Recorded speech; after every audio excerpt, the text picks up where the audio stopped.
The first article I wanted to talk about pertains to Josh Duggar. Now, I'm sure you guys have probably heard about this by now, but I'll just spoil it for you. Josh Duggar has been indicted on crimes that will add up to about 40 years in jail. I think the title of this video alludes to that fact. So, leading up to the story that we're going to cover, I wanted to give you guys a little bit of information on the Duggars and who they are and what it's all about. We're going to read a story on the Washington Post about the Duggars titled The Duggars' Dangerous Cult of Purity. Before we read it, I just want to explain who they are. I'm sure you guys have probably heard of the show 19 Kids and Counting. It started out as like 17 kids and counting, then 18 kids and counting, 19, 20 kids and counting, or something like that. It eventually got canceled because Josh Duggar got in some deep legal shit, or that was uncovered, basically. Josh Duggar turns out to be a really, really bad person. But the show was about this ultra-conservative family who doesn't believe in birth control. Like, ultra-conservative Christian family.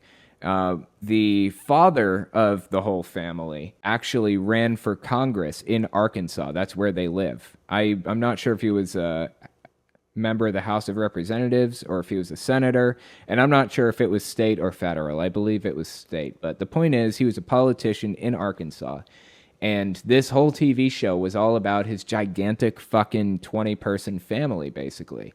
Like 18 kids to 20 kids. And his wife never took birth control a day in her life, and they just kept popping out kids. They're part of a movement called the Quiverful movement. I don't know that Quiverful specifically is a cult. I think it's more of like an ideology or a movement than a cult. But you find a lot of ultra-conservative Christian cults are also Quiverful. They kind of go hand in hand a lot of the time. Anyways, let's give this article a read. It's by Alexandra Petrie on the Washington Post. Title is The Duggars' Dangerous Cult of Purity. In A Love That Multiplies, Michelle Duggar, which is the mother, recounts a story that her husband told his older children to explain the importance of purity, quote unquote. Imagine that your parents are going to surprise you and give you a brand new bike for Christmas. 2 weeks before Christmas, they buy your bike and hide it in a storage shed in the backyard. But then the boy next door sneaks into the shed and borrows your new bike. He stunt rides it up and down the back alley. On Christmas morning, your parents lead you to the shed to reveal the special gift they bought for you, and as they open the door and say surprise, they're just as surprised as you are. You're all shocked to see that the bike looks like it's been thrown off a cliff. The front fender is missing. Do bikes have fenders? The front tire is warped, so it rubs on the frame. It's dirty, the paint is all scratched and chipped, and the seat has a big rip in it. It looks worse than something you would have bought at a garage sale. I'm sure you'd still be grateful for the bike, and you would have fun riding it, but it won't be in the condition your parents had hoped and dreamed it would be when you received it. You would miss out on a lot of the enjoyment that they meant for you to have. In that same way, we don't want any boy or girl to come in and steal your purity. Fascinating that they're comparing purity, quote unquote, to something that you ride, right? A bicycle. They're comparing virginity to riding a bike. Oh my God.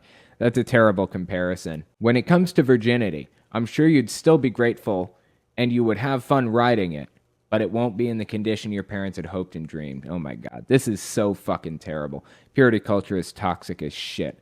And for the record, I have talked about the Duggars on my main channel before, so if you're curious about what I had to say, I did a lot of research into them. So take a look at it and see what I found. It's a little bit of an older video, I think maybe 6 months to a year, but it still holds up, I think. Anyway, let's keep reading. Note the emphasis. The onus to protect your purity is on you. If someone steals your purity, you are a ruined bicycle with warped tires and ripped seats. Your value has been stolen. Your parents' dreams are ruined. You're used and cheap and valueless. That's how the Duggars view it. But hearing this story now, knowing that Duggar's son Josh has apologized amid allegations that he several young girls as a minor is especially sickening. Yeah, this information came out, this article was written in 2015, May 22nd, 2015. It's an older article. This information came out forever ago, that Josh Duggar was a basically. I mean, we've known about this for a long time. In fact, that's why they canceled the Duggars TV show, 19 Kids and Counting. because of that allegation. And it wasn't just an allegation. They were convictions. He was convicted on this. And nobody did shit. This dude had complete access to his sister's bedrooms, unfettered access to his sister's bedrooms, after they found out that he was a... He continued to have access, even after. These people are fucking disgusting that they would do something like this. Allow this guy to have access. And in a minute, we're going to talk about the repercussions of that. Like I said, he's facing 40 years in jail on new charges. Whatever happened after this article was written in 2015, that's on the rest of them too, not just Josh. It's not the only thing Jim Bob preached. Oh yeah, Jim Bob is the father, and Michelle is the mother of the whole family. Michelle writes on, another story Jim Bob shares starts with a disgusting image. What if we were at a meeting with about 100 other people and the speaker asked that a large cup be passed around and that everyone spit in the cup? What if you happened to be all the way in the back, the last person on the last row, and when the cup finally came to you, the speaker asked you to drink out of the cup? What would you do? That's what it's like if you have intimate physical relations with several partners. Physical relations outside marriage promote venereal disease, cervical cancer, and a host of other problems. My God, these people are completely fucking disgusting. God can forgive any wrong choices a person is willing to confess and forsake, but there are still painful consequences to be endured. End quote. This is back to the writer of the Washington Post article. Certainly for the person who now thinks of him or herself as a cupful of spit. And that's just scratching the surface. The Duggars built their brand on slavish dedication to ideals of modesty and purity, keeping their children away from unwholesome influences, even to the point of shouting Nike when the family was out for a walk in the presence of a woman who was immodestly attired in order to get them to stare at their shoes. Women must be modest and godly and pure to attract a godly man. This is where their value lies. Chaperones, courtship, side hugs only. Even hand-holding is off the table. Yeah, they're not allowed to hug other people. Only side hug. These people are beyond just your standard average cult. These people are completely over the deep end. And you know what? It was TLC. That's who it was. That's the cable network that aired this show. TLC. And they fed into it too. They idealized this way of life, said they're so good, they're such good Christians, they're good people. It's an unusual lifestyle, but it's a respectable one. That's what TLC was trying to communicate, and it fucking disgusts me. There's nothing good about this lifestyle. It's evil, the way these people, the personalities that these people have, the way that they act, the way that they think. This is fucking disgusting, what they say and do, and we'll get into more of it in a minute. Let's continue. The revelation of Josh Duggar's allegations is about more than hypocrisy. And remember, this is a 6-year-old article. 6 years old. This is not new. They have known about this guy, Josh Duggar, doing this shit for a minimum of 6 years. That's how long the public has known about it. You know the family knew something or had some kind of concerns or some hint or something leading up to that. The revelation of Josh Duggar's allegations is about more than hypocrisy. This is no occasion for glee. This is a reminder of how badly the cult of purity lets victims down. Once you open the door to being alone and enter into a physical relationship before marriage, kissing, touching, physical intimacy, you are allowing your partner to unwrap a precious special gift that God intended you to hold on to until your wedding day, and you're also creating a lot of guilt and distrust, and you won't be able to fully enjoy the pleasure of the sin because all of the guilt it brings. The eldest 4 Duggar daughters in growing up Duggar, it's all about relationships. The viewpoint on the world is heartbreaking and disgusting. It's so fucking sad. This is a cult. Absolutely no question about it. And I encourage you guys after this clip to watch the video I did on my main channel about the Duggars. In fact, I'll link it in the description of this and the pinned comment, so take a look at it when this is over and see what the Duggars are all about, because it's pretty fucked up. Let's keep reading. Elizabeth Smart. You guys remember Elizabeth Smart, right? She was that girl who was kidnapped when she was 12, I think, or so, and she was kept away from it for like 4 years or something and brutally mistreated in brutal and disgusting ways. Finally was returned home and her captors were arrested. Elizabeth Smart has spoken eloquently about this. She too grew up in a religious household where I was taught that sex only happened between a married man and a woman. After that, I felt so dirty. Can you imagine going back into a society where you are no longer of value, where you're no longer as good as anybody else? A teacher had likened women to chewed pieces of gum, and the image stuck with her. I thought, oh my gosh, I'm that chewed up piece of gum. Nobody re-chews a piece of gum. You throw it away. And that's how easy it is to feel like you no longer have worth. You no longer have value.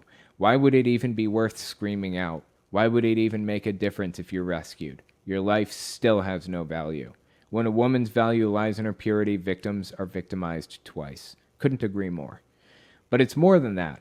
When all sexuality is a sin, when even holding hands is off limits, there isn't a clear line between permissible, healthy forms of exploration and acts that are impermissible to anyone, not just a particularly devout.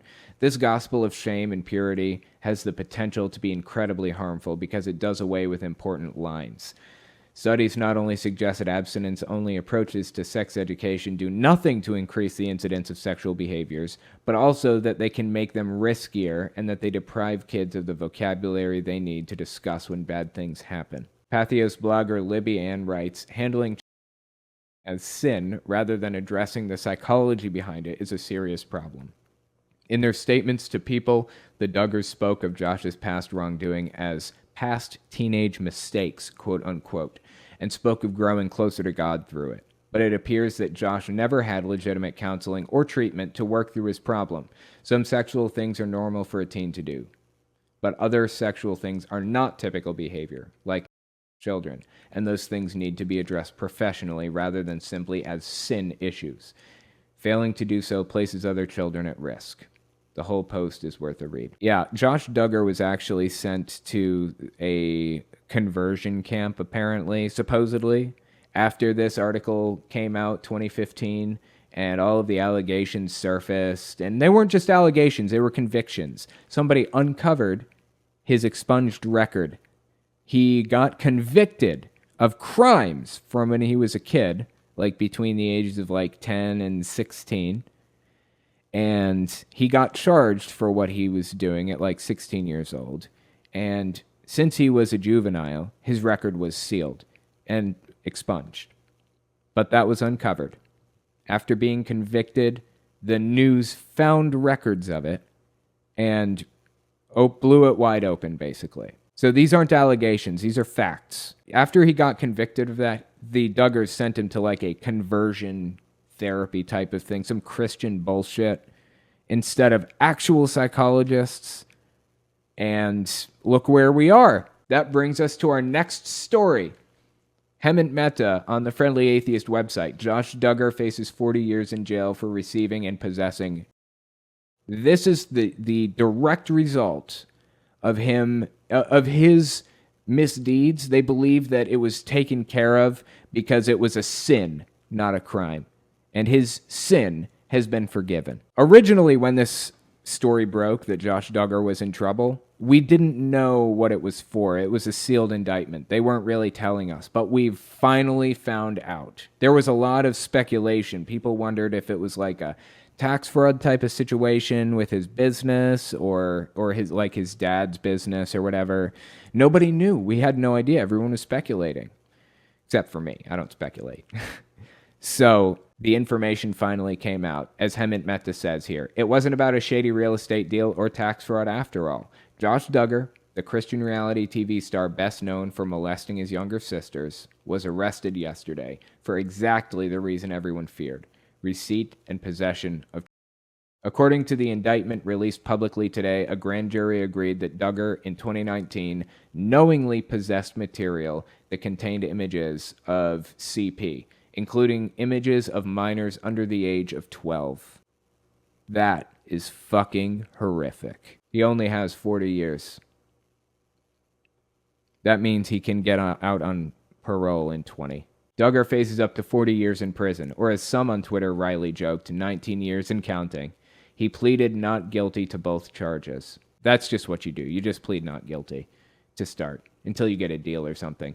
The family responded with a short statement to Us Weekly that doesn't deny anything. Quote, "The accusations brought against Joshua today are very serious. It's our prayer that the truth, no matter what it is, will come to light and that this will all be resolved in a timely manner. We love Josh and Anna and continue to pray for their family." Anna is Josh Duggar's wife. I can't even imagine how she feels through all of this. Although I have to say, honestly, I think she's at least partially responsible. She should have known some of this shit, right? Who knows? Maybe she was the one that reported it to the police. We don't know. We don't know. I'm not going to blame Anna right now because I don't know where she stands in all of this. We'll see. I should point out that while the Department of Justice's tweet pointing to the charges remains up, the press release with the details has been taken down from their website. It's not clear why. Making matters even worse, we learned last week that the Duggar was expecting his 7th child with his wife Anna. Holy shit, 7 children. His actions appear to finally be catching up with him. Charges were never filed against Duggar, one of TLC's 19 kids and counting, and the former executive director of Family Research Council's FRC Action, after we learned in 2015 that he'd been accused of the forcible fondling of 4 of his sisters and another girl, all underage, several years earlier. There's something broken in this guy's brain, man. Something broken in this guy's brain. And aside from that, I didn't realize he was the executive director of the Family Research Council. Family Research Council is big. I've talked about some of the people associated with it on this channel before. I think Tony Perkins, for example, is one of the lawyers for the Family Research Council. I could have that wrong, so fact check me, and I'll pin the comment to the top if I am. But Family Research Council is a pretty big deal. Subsequent reporting confirmed the allegations, and the show was eventually canceled, though some spin-offs with other Duggar children continued to air. Duggar also checked into a Christian rehab center months later after an adult film star said he'd paid her for... Oh, yeah, that's something else I don't think that this article mentions, but he was not only all that, but also, you guys remember that Ashley Madison leak, like forever ago? Ashley Madison's that website you can go to basically commit adultery with other people. It's like that dating website for married people where they're trying to cheat on their husbands or their wives or whatever. That's ashleymadison.com. And there's a gigantic leak, and they released the names of all of the people. And lo and behold, whose fucking name is on that list? Josh Duggar. Josh Duggar was a member of Ashley Madison cheating on his wife. How did Anna stick around for all this, honestly? She probably felt trapped in it. She probably felt she had no option. Because she's a Christian woman, and a Christian woman stands by her man no matter what. How fucking sad is that? Here's the biggest kicker of them all. In 2014, his mother, Michelle Duggar, was the voice of a robocall that went out to voters in Fayetteville, Arkansas, about a proposed LGBTQ non-discrimination ordinance. She urged people to contact local officials so that they would vote against it. Her reasoning? Trans people would hurt their kids. I have the clip, so let's give it a listen and see what she said on this robocall. Hello, this is Michelle Duggar. I'm calling to inform you of some shocking news that will affect the safety of Northwest Arkansas women and children. The Fayetteville City Council is voting on an ordinance this Tuesday night that would allow men, yes, I said men, to use women's and girls' restrooms, locker rooms, showers, sleeping areas, and other areas that are designated for females only. I don't believe the citizens of Fayetteville would want males with past child predator convictions. Okay, I gotta stop it there. I'm sorry. I find it fascinating that she's automatically... She's talking about trans people here, if you guys didn't pick that up. That's what she's doing. She's talking about trans people. She's saying they're about to vote on a bill that would allow trans people to use the bathroom that they're comfortable with. I'm all for it, 100%. They should be able to do that, right? Well, she says... We don't want males with a record of, what was it? People would want males with past child predator convictions. Males with past child predator convictions? Like her son? Is that the type of person she's talking about? No, trans people don't have past child predator convictions on their record by default. That's not something that happens the moment you come out as trans. Suddenly you're a child predator. That's complete disgusting bullshit propaganda. Horrific propaganda that this person was spreading in the form of a robocall. But the sick irony behind all of this is the fact that her son turns out to be like this. Her son turned out to do this shit. Let's keep listening. That claim they are female to have a legal right to enter private areas reserved for women and girls. I doubt that Fayetteville parents would stand for a law that would endanger their daughters or allow them to be traumatized by a man joining them in their private space. We should never place the preference of an adult over the safety and innocence of a child. See, the automatic assumption is that trans people are dangerous. You're automatically assuming that every trans person in existence is a danger to society and they don't deserve to be in it. It's not about preference of an adult over the safety of a child. The safety isn't involved in this at all. They're just people. There's nothing dangerous about anybody else. Trans rights are human rights. This is just fucking disgusting, dude. Let's keep listening.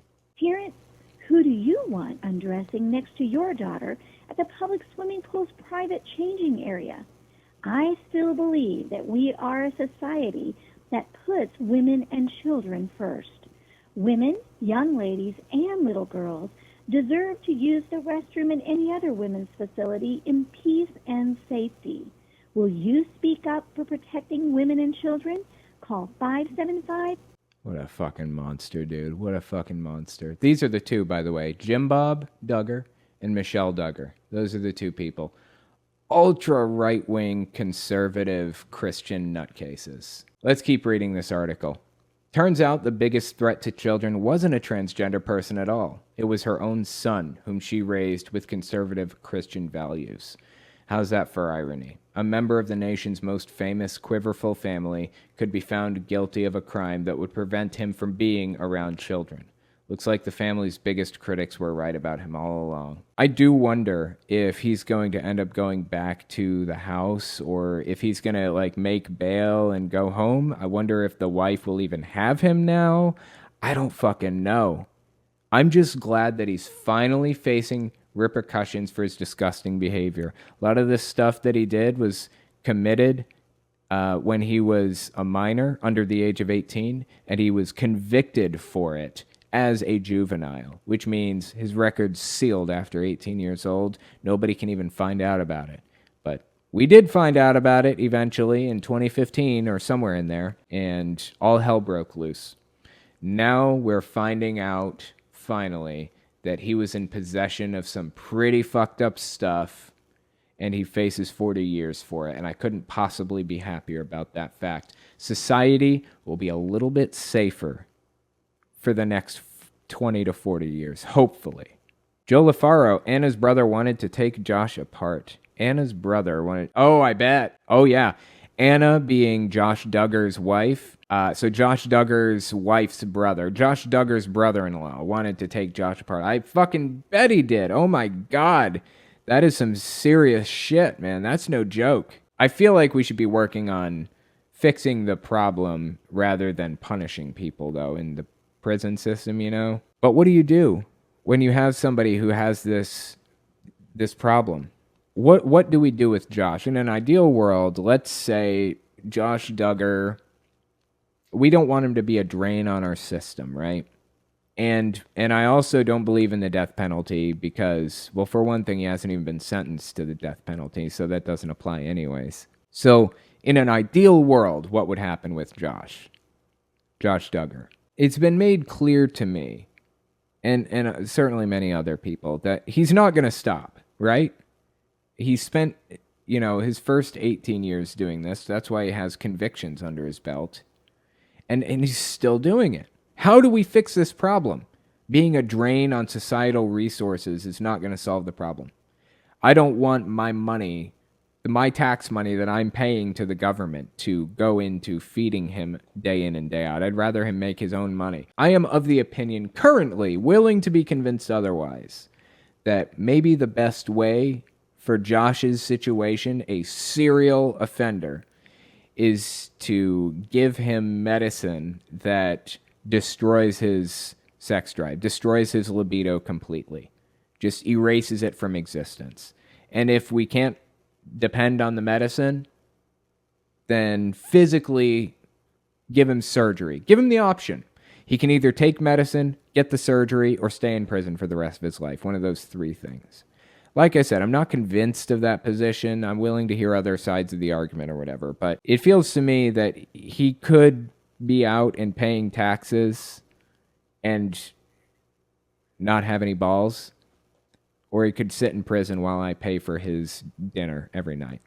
So I don't know. I would just have to think about it a little bit more.